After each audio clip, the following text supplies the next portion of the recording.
Hi hello ನಮಸ್ತೆ, ನಾನು ರಾಜು ಅಷ್ಟೇ. ನೀವು ನೋಡ್ತಿದ್ದೀರಾ centre point Kannada YouTube channel. ಧರ್ಮಸ್ಥಳಕ್ಕೆ ಸಂದ ಕೂಡಲೇ ಅಲ್ಲೊಂದು ಕುತೂಹಲ ಇರುತ್ತೆ, ಅಲ್ಲೊಂದು ಟ್ವಿಸ್ಟ್ ಇರುತ್ತೆ, ಅಲ್ಲೊಂದು ದೊಡ್ಡ ನಿಗೂಢವಾದ ರಹಸ್ಯ ಇರುತ್ತೆ, ಅಲ್ಲೊಂದು ದೊಡ್ಡ ನಗು ಇರುತ್ತೆ. ಯಾಕಂದರೆ ಸುಜಾತ ಭಟ್ ಅನ್ನುವಂಥ ವೃದ್ಧೆ ಪದೇ ಪದೇ ಸುಳ್ಳು ಹೇಳ್ತಾರೆ.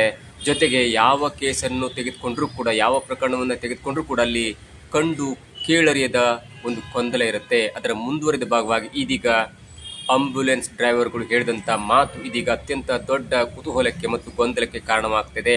ಇಬ್ಬರು ಆ ಡ್ರೈವರ್ಗಳಿಗೆ, ಆಂಬ್ಯುಲೆನ್ಸ್ ಡ್ರೈವರ್ಗಳಿಗೆ SIT ತಂಡ ನೋಟಿಸ್ ಕೊಟ್ಟು ಅವರನ್ನ ವಿಚಾರಣೆಗೆ ಹಾಜರುಪಡಿಸಿತು. ಅದಾದ ನಂತರ ಸಿಕ್ಕಂತ ಮಾಹಿತಿ ಇದೆಯಲ್ಲ, ಆ ಮಾಹಿತಿಯನ್ನ RTI ಜೊತೆ ಮ್ಯಾಚ್ ಮಾಡಿ ನೋಡಿದಾಗ ಒಂದಕ್ಕೊಂದು ಸಂಬಂಧವಿಲ್ಲದಂತ ಮಾತು ಕೂಡ ಈಗ ಕೇಳಿ ಬರ್ತಾ ಇದೆ. ಹಾಗಾದ್ರೆ ಸವಸಾಗಾಟದಲ್ಲಿ ಆದಂಥ ಅವ್ಯವಹಾರ ಏನು, ಸವಸಾಗಾಟದಲ್ಲಿ ಆದಂಥ ಬಿಲ್ಗಳಲ್ಲಿ ಯಾಕೆ ವ್ಯತ್ಯಾಸ ಕಂಡು ಬರ್ತಾ ಇದೆ, ಜೊತೆಗೆ ಮಂಗಳೂರಿನಲ್ಲಿ ಅಂದರೆ ದಕ್ಷಿಣ ಕನ್ನಡದಲ್ಲಿ ಅತ್ಯಂತ ಪ್ರತಿಷ್ಠಿತ 4-5 ಹಾಸ್ಪಿಟಲ್ಗಳು ಇದ್ರೂ ಕೂಡ ಯಾಕೆ ಎಲ್ಲ ಶವಗಳು KS ಹೆಗ್ಡೆ ಚಾರಿಟೇಬಲ್ ಟ್ರಸ್ಟ್ನ ಹಾಸ್ಪಿಟಲ್ಗೆ ಹೋಗ್ತಾ ಇದ್ವು, ಇದರ ಹಿಂದಿರುವಂಥ ಒಂದು ಗೊಂದಲ ಏನು, ಯಾಕೆ ಹೀಗೆಲ್ಲ ಆಗ್ತಾ ಇದೆ, ಇವೆಲ್ಲವನ್ನ ನೋಡೋಣದಕ್ಕಿಂತ ಮೊದಲು ಇಲ್ಲಿ ತನಕ ನಮ್ಮ ಚಾನಲ್ನ ಸಬ್ಸ್ಕ್ರೈಬ್ ಮಾಡಿಲ್ಲ ಅಂದರೆ ಈಗಲೇ ಸಬ್ಸ್ಕ್ರೈಬ್ ಮಾಡಿ, ಜೊತೆಗೆ ಕಾಮೆಂಟ್ಗಳ ಮುಖಾಂತರ ತಮ್ಮ ಅಭಿಪ್ರಾಯವನ್ನು ತಿಳಿಸಬಹುದು. ವೀಕ್ಷಕರೇ, ಕೆಲ ದಿನಗಳ ಹಿಂದೆ SIT ತಂಡ ತನ್ನ ತನಿಖಾ ಹಂತದ ಮುಂದುವರೆದ ಭಾಗವಾಗಿ ಇಬ್ಬರು ಆಂಬ್ಯುಲೆನ್ಸ್ ಡ್ರೈವರ್ಗಳಿಗೆ, ಅಂದರೆ ಧರ್ಮಸ್ಥಳದ ಗ್ರಾಮ ಪಂಚಾಯತ್ ವ್ಯಾಪ್ತಿಯಲ್ಲಿ ಕೆಲಸ ಮಾಡಿದಂಥ ಆಂಬ್ಯುಲೆನ್ಸ್ ಡ್ರೈವರ್ಗಳಾದಂಥ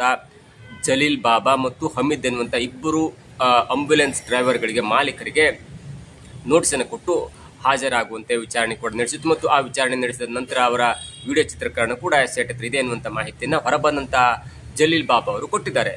ಅವರು ಹೇಳುವಂಥ ಪ್ರಕಾರ, ನಾವು 21 ವರ್ಷಗಳಿಂದ ಬೆಳ್ತಂಗಡಿಯ ಧರ್ಮಸ್ಥಳದ ಅಕ್ಕಪಕ್ಕ ಆದಂಥ ಯಾವುದೇ ಒಂದು ಸವಸಾಗಾಟ ಇದ್ರೂ ಕೂಡ ನಾವೇ ಸವಸಾಗಾಟವನ್ನು ಮಾಡ್ತಾ ಇದ್ವಿ. ಒಂದು ವೇಳೆ ಆಕ್ಸಿಡೆಂಟ್ ಆಗಿದ್ರೆ ಅದು ಜನರು ಕಾಲ್ ಮಾಡ್ತಿದ್ವಿ ನಮ್ಮ ಆಂಬ್ಯುಲೆನ್ಸ್ ನಂಬರ್ ಇಟ್ಕೊಂಡು. ಒಂದು ವೇಳೆ ಅಸಹಜ ಸಾವಾಗಿದ್ರೆ ಅಥವಾ UDR ಆಗಿದ್ರೆ ಪೊಲೀಸರು ನಮ್ಮ ಆಂಬ್ಯುಲೆನ್ಸ್ ನಮ್ಮ ನಂಬರಿಗೆ ಕರೆ ಮಾಡಿ ನಮ್ಮ ಸಹಾಯವನ್ನು ತೆಗೆದುಕೊಳ್ತಿದ್ರು ಮತ್ತು ಅದಕ್ಕೆ ಬೇಕಾದಂತೆ ವ್ಯವಸ್ಥೆ ಮಾಡಿಕೊಡ್ತಿದ್ರು ಮತ್ತು ಅದಕ್ಕೆ ಬಿಲ್ ಕೂಡ ಕೊಡ್ತಾ ಇದ್ರು, ಪೇ ಕೂಡ ಮಾಡ್ತಾ ಇದ್ರು, ಪೊಲೀಸರೇ ಪೇ ಮಾಡ್ತಿದ್ರು ಅನ್ನುವಂಥ ಒಂದು ಸ್ಪಷ್ಟತೆಯನ್ನು ಕೊಡ್ತಾರೆ.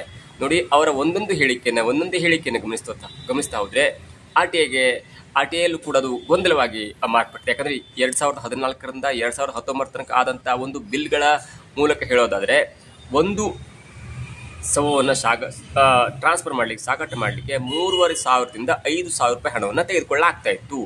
ಆದರೆ 2018ರಲ್ಲಿ ಆದಂಥ ಒಂದು ಲೆಕ್ಕಾಚಾರದ ಪ್ರಕಾರ ಒಂದು ಹೆಣವನ್ನು ಸಾಗಾಟ ಮಾಡಲಿಕ್ಕೆ, ಅಂದರೆ ಬೆಳ್ತಂಗಡಿಯ ಧರ್ಮಸ್ಥಳದಿಂದ KS ಹೆಗ್ಡೆ ಚಾರಿಟೇಬಲ್ ಟ್ರಸ್ಟಿಗೆ, ಅಂದರೆ ಹಾಸ್ಪಿಟ್ಲಿಗೆ ಶವ ಸಾಗಾಟ ಮಾಡಲಿಕ್ಕೆ ಬರೋಬ್ಬರಿ 7,000 ರೂಪಾಯಿ ಬಿಲ್ಲನ್ನು ಮಾಡಲಾಗಿದೆ, ರಸೀದಿಯನ್ನು ಹರಿಯಲಾಗಿದೆ. ಅದೇ ಆಸ್ಪತ್ರೆಗೆ 2014ರಲ್ಲಿ 2 ಶವಗಳನ್ನು ಟ್ರಾನ್ಸ್ಫರ್ ಮಾಡಿದಾಗ ಅಥವಾ 2 ಶವಗಳನ್ನ ಸಾಗಾಟ ಮಾಡಿದಾಗ 8,000 ರೂಪಾಯಿಗಳ ಒಂದು ಬಿಲ್ಲನ್ನು ಮಾಡಲಾಗಿದೆ, ಆಂಬ್ಯುಲೆನ್ಸ್ ಡ್ರೈವರ್ ಹೆಸರಿಗೆ ಮಾಡಲಾಗಿದೆ. ನೋಡಿ, 2018ರಲ್ಲಿ ಒಂದು ಹೆಣಕ್ಕೆ, ಒಂದು ಶವಕ್ಕೆ 7,000 ಬಿಲ್ ಮಾಡಿರ್ತಾರೆ. ಆದರೆ 2014ರಲ್ಲಿ 2 ಶವವನ್ನು ಸಾಗಾಟ ಮಾಡಲಿಕ್ಕೆ 8,000 ರೂಪಾಯಿ ಬಿಲ್ಲನ್ನು ಮಾಡಲಾಗುತ್ತೆ. ಇಲ್ಲಿಯ ತನಕ ಬಾಬಾ ಆಂಬ್ಯುಲೆನ್ಸ್ ಟ್ರಾವೆಲ್ಸ್ ಇದೆಯಲ್ಲ, ಜಲೀಲ್ ಬಾಬಾ ಅವರ ಬಾಬಾ ಆಂಬ್ಯುಲೆನ್ಸ್ ಟ್ರಾವೆಲ್ಸ್ ಅಲ್ಲಿ ಆಂಬ್ಯುಲೆನ್ಸ್ನವರು 26 ಅಸಹಜ ಶವಗಳನ್ನು ಬೆಳ್ತಂಗಡಿಯಿಂದ, ಅಂದರೆ ಧರ್ಮಸ್ಥಳದಿಂದ KS ಹೆಗ್ಡೆ ಚಾರಿಟೇಬಲ್ ಟ್ರಸ್ಟ್ ಹಾಸ್ಪಿಟಲ್ಗೆ ಸಾಗಿಸಿದ್ದಾರೆ ಮತ್ತು ಅಲ್ಲಿ ನಿಲ್ ತಗೊಂಡು ಬಂದಿದ್ದಾರೆ. 26 ಶವಗಳ ಸಾಗಾಟಕ್ಕೆ ಜಲೀಲ್ ಅವರಿಗೆ ಹೋದಂಥ ಒಂದು ಹಣದ ಲೆಕ್ಕಾಚಾರ 1,28,300 ರೂಪಾಯಿ ಎನ್ನುವಂಥ ರಸೀದಿ ಕೂಡ ಸಿಕ್ಕಿದೆ 2014ರಿಂದ 2019 ತನಕ. ಆದರೆ ಅದನ್ನು RTIನಲ್ಲಿ ಹುಡುಕುವಂಥ ಪ್ರಯತ್ನ ಮಾಡಿದಾಗ ಯಾವುದೋ ಒಂದು ಸ್ಪಷ್ಟತೆ ಸಿಕ್ಕಿಲ್ಲ. ಯಾಕಂದರೆ ಮತ್ತು ಬಿಲ್ ಹೆಚ್ಚಾಗುವಂಥ ಒಂದು ಲಕ್ಷಣ ಕೂಡ ಕಂಡು ಬರ್ತಿದೆ. ಇಲ್ಲಿ ಮತ್ತೊಂದು ಪ್ರಕರಣವನ್ನು ಗಮನಿಸಬೇಕಾದ್ದು, ಅದು ಯಾವುದಂದರೆ, ಮಂಗಳೂರಿನಲ್ಲಿ ವೆನ್ಲಾಕ್ ಇದೆ, AJ ಇದೆ, ಫಾದರ್ ಮುಲ್ಲಾ ಇದೆ ಮತ್ತು KS ಹೆಗ್ಡೆ ಚಾರಿಟೇಬಲ್ ಟ್ರಸ್ಟ್ ಅನ್ನೋದು ಹಾಸ್ಪಿಟಲ್ ಇದೆ. ಆದರೆ ಎಲ್ಲೂ ಜಾಸ್ತಿ ಸಾಗಾಟ ಮಾಡದಂಥ ಶವಗಳನ್ನು ಯಾಕೆ KS ಹೆಗ್ಡೆ ಚಾರಿಟೇಬಲ್ ಟ್ರಸ್ಟ್ಗೆ ಶವಗಳನ್ನು ಸಾಗಾಟ ಮಾಡಲಾಗ್ತಾ ಇದೆ? ನೋಡಿ, AJಯ ಒಂದು DMO ಆಗಿರುವಂಥ DS ಶಿವಪ್ರಸಾದ್ ಅವರು ಹೇಳ್ತಾರೆ, ನಮ್ಮಲ್ಲೂ ಕೂಡ ಸರಿಸುಮಾರು 20 ಹೆಣಗಳನ್ನು ಇಟ್ಕೊಳ್ಳುವಂಥ ಒಂದು ಕೋಲ್ಡ್ ಸ್ಟೋರೇಜ್ ಇದೆ. ನಮ್ಮಲ್ಲಿ ಏನಾದರೂ ಕೋಲ್ಡ್ ಸ್ಟೋರೇಜಲ್ಲಿ ಹೆಣಗಳು ತುಂಬೋದ್ರೆ, ಶವಗಳು ತುಂಬೋದ್ರೆ ಮಾತ್ರ ನಾವು ಅದನ್ನು ಬೇರೆಯವ್ರಿಗೆ ರೆಫರ್ ಮಾಡ್ಬೋದು. ಆದರೆ ನಮ್ಮಲ್ಲೂ ಕೂಡ ಖಾಲಿ ಇರುತ್ತೆ. 20 ಕೋಲ್ಡ್ ಸ್ಟೋರೇಜ್ಗಳು ನಮ್ಮಲ್ಲೂ ಇದೆ ಅನ್ನುವಂಥ ಸ್ಪಷ್ಟ ಮಾಹಿತಿಯನ್ನು ಕೊಡ್ತಾರೆ. ಹಾಗಾದರೆ ಯಾಕೆ AJ ಬಿಟ್ಕೊಂಡು, ಫಾದರ್ ಮುಲ್ಲಾ ಬಿಟ್ಕೊಂಡು, ವೆನ್ಲಾಕ್ ಬಿಟ್ಕೊಂಡು ಯಾಕೆ KS ಹೆಗ್ಡೆಯನ್ನೇ ಪ್ರಿಫರ್ ಮಾಡ್ತಾರೆ? ಬೆಳ್ತಂಗಡಿಯಿಂದ ಸರಿಸುಮಾರು 60 ಕಿಲೋಮೀಟರ್ ದೂರ ಇರುವಂಥ KS ಹೆಗ್ಡೆ ಚಾರಿಟೇಬಲ್ ಟ್ರಸ್ಟ್ನ ಆಸ್ಪತ್ರೆಗೆ ಯಾಕೆ ಶವಗಳನ್ನ ಸಾಗಾಟ ಮಾಡ್ತಾರೆ? ಮತ್ತೊಂದು ಇಲ್ಲಿ ಕುತೂಹಲವಾದಂಥ ಒಂದು ಅಂಶ ಅಂದರೆ ನೋಡಿ, ಎಲ್ಲಾದರೂ ಒಂದು ಧರ್ಮಸ್ಥಳದ ಅಕ್ಕಪಕ್ಕದಲ್ಲಿ ಆದಂಥ ಅಸಹಜ ಸಾವುಗಳ ಪ್ರಕರಣಕ್ಕೆ ಸಂಬಂಧಪಟ್ಟಂತೆ ಒಂದು ಬಾಡಿ ಸಿಗುತ್ತೆ, ಅದರ ಎನ್ಕ್ವೈರಿ ಆಗುತ್ತೆ, ಅದಕ್ಕೆ ಸಂಬಂಧಪಟ್ಟರು ಸಿಗಲಿಲ್ಲ ಅಂದರೆ ಕೆಲವು ದಿನಗಳ ಕಾಯಬೇಕಾಗುತ್ತೆ. ಯಾಕಂದರೆ ಪೇಪರ್ ಅನೌನ್ಸ್ಮೆಂಟು, ಆ ಅನೌನ್ಸ್ಮೆಂಟು ಅಥವಾ ಹುಡುಕುವಂಥ ಪ್ರಯತ್ನ ಮಾಡ್ತಾರೆ. ಆದರೆ ಕೆಲ ದಿನಗಳಲ್ಲಿ ಮಾತ್ರ ಒಂದು 4 ದಿನ 5 ದಿನ ಅಷ್ಟೇ ಇಟ್ಕೊಳ್ತಾರೆ. ಅಲ್ಲಿ ತನಕ ಸಿಗಲಿಲ್ಲ ಅಂದರೆ ಅದನ್ನು ದಫನ್ ಮಾಡುವಂಥ ಕ್ರಿಯೆ ಆಗುತ್ತೆ. ಆದರೆ 2018ರಲ್ಲಿ ಮೇ 15ಕ್ಕೆ ಒಂದು ಬಾಡಿ ಸಿಗುತ್ತೆ, ಪೋಸ್ಟ್ಮಾರ್ಟಮ್ ಆಗುತ್ತೆ. ಅದಾದ ನಂತರ ಅದನ್ನು KS ಹೆಗಡೆ ಆಸ್ಪತ್ರೆಗೆ ಮೇ 15ಕ್ಕೆ ಸಾಗಿಸ್ತಾರೆ. 2018ರಲ್ಲಿ ಒಂದು ಅಸಹಜ ಸಾವಿನ ಪ್ರಕರಣ ಸಂಭವಿಸುತ್ತೆ, ಅದಾದ ನಂತರ ಪೋಸ್ಟ್ಮಾರ್ಟಮ್ ಆಗುತ್ತೆ. ಅದಾದ ನಂತರ ಅದನ್ನು KS ಹೆಗಡೆ ಚಾರಿಟೇಬಲ್ ಟ್ರಸ್ಟ್ನ ಹಾಸ್ಪಿಟ್ಲಿಗೆ ಸಾಗಿಸ್ತಾರೆ. ಸಾಗಿಸಿದ ನಂತರ ಎನ್ಕ್ವೈರಿ ಸ್ಟಾರ್ಟ್ ಆಗುತ್ತೆ, ಸಂಬಂಧಿಕರ ಎನ್ಕ್ವೈರಿ ಸ್ಟಾರ್ಟ್ ಆಗುತ್ತೆ. ಸಿಗಲ್ಲ. ಎಲ್ಲಿ ತನಕ ಇರ್ತಾರೆ ಅಂದರೆ ಕೇವಲ 8 ದಿನ 9 ದಿನ ಮ್ಯಾಕ್ಸಿಮಮ್ ಇರ್ತಾರೆ. ಅದಾದ ನಂತರ ದಫನ್ ಮಾಡುವಂಥ ಕೆಲಸ ಆಗುತ್ತೆ. ಆದರೆ ಆ ಒಂದು ಶವವನ್ನು ಮೇ 31ರ ತನಕ ಇಡ್ತಾರೆ. 16 ದಿನಗಳ ಕಾಲ ಆ ಶವವನ್ನು ಇಟ್ಟದು ಯಾಕೆ ಎನ್ನುವಂಥ ದೊಡ್ಡ ಕುತೂಹಲದ ಪ್ರಶ್ನೆ ಕೂಡ ಎದುರಾಗುತ್ತೆ. ಇದರ ಮುಂದುವರೆದ ಭಾಗವಾಗಿ ನಾ ಹೇಳಿದ್ನಲ್ಲ, AJ ಅಂದರೆ ವೆನ್ಲಾಕ್ ಆಸ್ಪತ್ರೆಯ DMO ಆಗಿರುವಂಥ DS ಶಿವಪ್ರಸಾದ್ ಅವರು ಹೇಳಿದ ಪ್ರಕಾರ ನಮ್ಮಲ್ಲೂ ಕೂಡ 20-21 ಕೋಲ್ಡ್ ಸ್ಟೋರೇಜ್ ಇದೆ. ಆದರೆ ನಮ್ಮಲ್ಲಿ ಶವಗಳು ಜಾಸ್ತಿ ಇದ್ದು ಅಲ್ಲಿ ಸ್ಟೋರೇಜ್ ಫುಲ್ ಆದಾಗ ಮಾತ್ರ ನಾವು ಬೇರೆ ಕಡೆ ರೆಫರ್ ಮಾಡ್ಬೋದು ಎನ್ನುವಂಥ ಮಾಹಿತಿಯನ್ನು ಕೊಡ್ತಾರೆ DS ಶಿವಪ್ರಸಾದ್ ಅವರು. ಹಾಗಾದರೆ ವೆನ್ಲಾಕ್ ಆಗಿರ್ಬೋದು, ಫಾದರ್ ಮುಲ್ಲಾ ಆಗಿರ್ಬೋದು, AJ ಆಗಿರ್ಬೋದು, ಅಲ್ಲೆಲ್ಲವೂ ಕೂಡ ಕೋಲ್ಡ್ ಸ್ಟೋರೇಜ್ ಜಾಸ್ತಿ ಇದೆ. ಅಲ್ಲೆಲ್ಲವೂ ಕೂಡ ಸ್ಟೋರೇಜ್ ಮಾಡುವಂಥ ಹೆಣವನ್ನು ಇಡುವಂಥ ಫೆಸಿಲಿಟಿ ಇದ್ರೂ ಕೂಡ ಯಾಕೆ KS ಹೆಗಡೆ ಚಾರಿಟೇಬಲ್ ಟ್ರಸ್ಟ್ಗೆ ಶವಗಳನ್ನು ಸಾಗಿಸ್ತಾ ಇದ್ರು ಎನ್ನುವಂಥ ಕುತೂಹಲ ಕೂಡ ಬರುತ್ತೆ.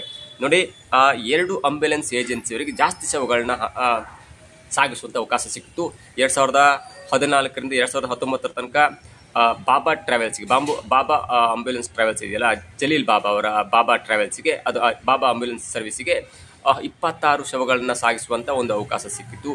ಅದಾದ ನಂತರ ಮತ್ತೊಂದು ಜೀವ ಎನ್ನುವಂಥ ಆಂಬ್ಯುಲೆನ್ಸ್ ಸರ್ವಿಸ್ ಅವರಿಗೆ 3 ಹೆಣಗಳನ್ನು ಸಾಗಿಸುವಂಥ ಒಂದು ಅವಕಾಶ ಸಿಕ್ಕಿತ್ತು. ಅದು ಬೆಳ್ತಂಗಡಿಯಿಂದ KS ಹೆಗಡೆ ಚಾರಿಟೇಬಲ್ ಟ್ರಸ್ಟ್ಗೆ ಹೋಗ್ತಾರೆ. ಅದಾದ ನಂತರ ಅಲ್ಲಿ ಯಾರಾದರೂ ಸಿಕ್ಕಿಲ್ಲ ಅಂದರೆ ಮತ್ತೆ ಅದನ್ನು ಬೆಳ್ತಂಗಡಿ ಬಂದು ಧರ್ಮಸ್ಥಳದ ಅಕ್ಕಪಕ್ಕ ಸಿಕ್ಕಿರುವಂಥ ಪಂಚಾಯತ್ ವ್ಯಾಪ್ತಿಯಲ್ಲಿ ಅದನ್ನು ದಫನ್ ಮಾಡುವಂಥ ಮತ್ತು ದಹನ್ ಮಾಡುವಂಥ ಕೆಲಸ ಆಗತ್ತೆ.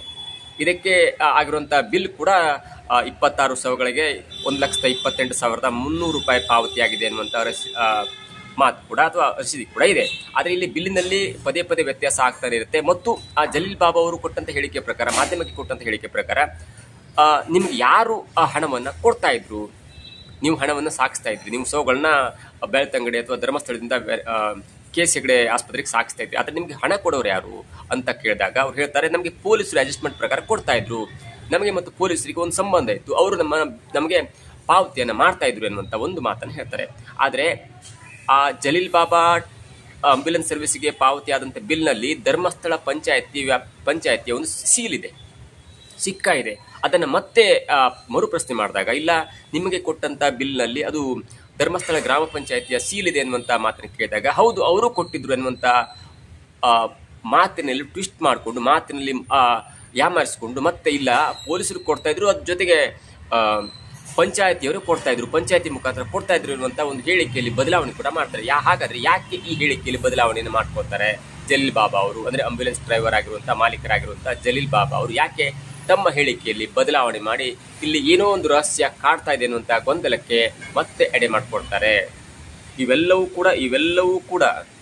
ಕೂಡ ದೊಡ್ಡದಾದಂಥ ಕುತೂಹಲಕ್ಕೆ ಕಾರಣವಾಗುತ್ತೆ. ಮತ್ತು ಎಷ್ಟು ದಿನಗಳಲ್ಲಿ ನಿಮಗೆ ಬಿಲ್ ಪೇ ಮಾಡ್ತಾ ಇದ್ರಿ ಅನ್ನುವಂಥ ಪ್ರಶ್ನೆಯನ್ನು ಹಾಕಿದಾಗ ಕೂಡ 1 ರಿಂದ 3 ದಿನದ ಒಳಗಾಗಿ ನಮಗೆ ಬಿಲ್ಲನ್ನು ಪೇ ಮಾಡ್ತಾ ಇದ್ರು ಅನ್ನುವಂಥ ಮಾತನ್ನು ಕೂಡ ಹೇಳ್ತಾರೆ. ಇವೆಲ್ಲವನ್ನ ಗಮನಿಸ್ತಿದ್ರೆ ಯಾಕೆ ಆಂಬ್ಯುಲೆನ್ಸ್ ಡ್ರೈವರ್ಗಳಾದಂಥ ಅಬ್ದುಲ್ ಜಲೀಲ್ ಬಾಬಾ ಅವರು ಪದೇ ಪದೇ ಗೊಂದಲದ ಹೇಳಿಕೆಯನ್ನು ಕೊಟ್ಟರು?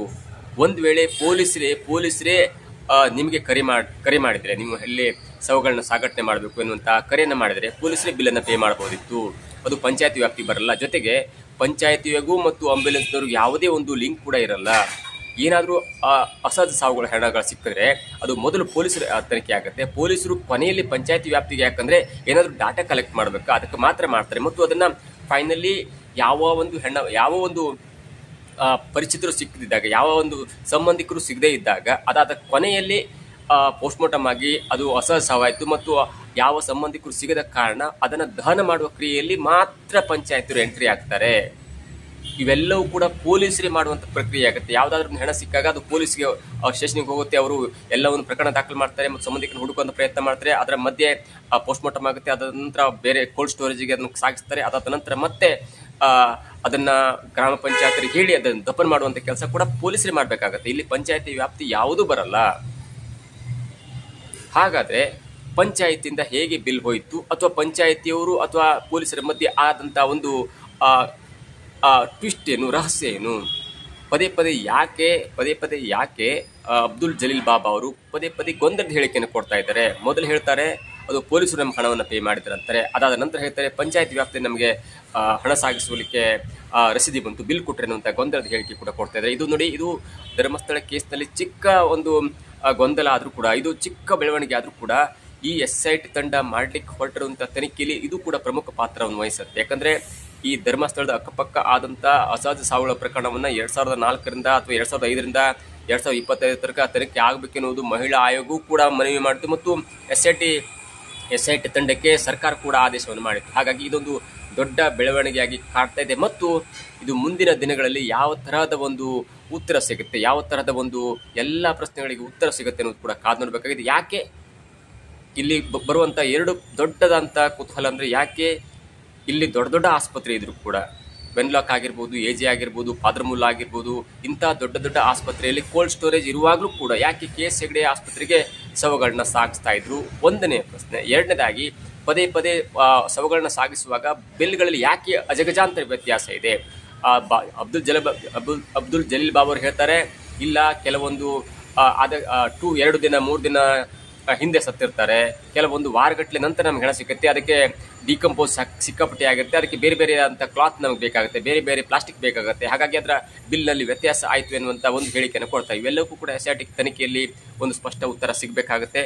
ಇವೆಲ್ಲವಕ್ಕೂ ಕೂಡ SIT ಉತ್ತರ ಹೇಗೆ ಹುಡುಕುತ್ತೆ ಅನ್ನೋದು ಕೂಡ ನಾವು ಕಾದು ನೋಡಬೇಕಾಗಿದೆ.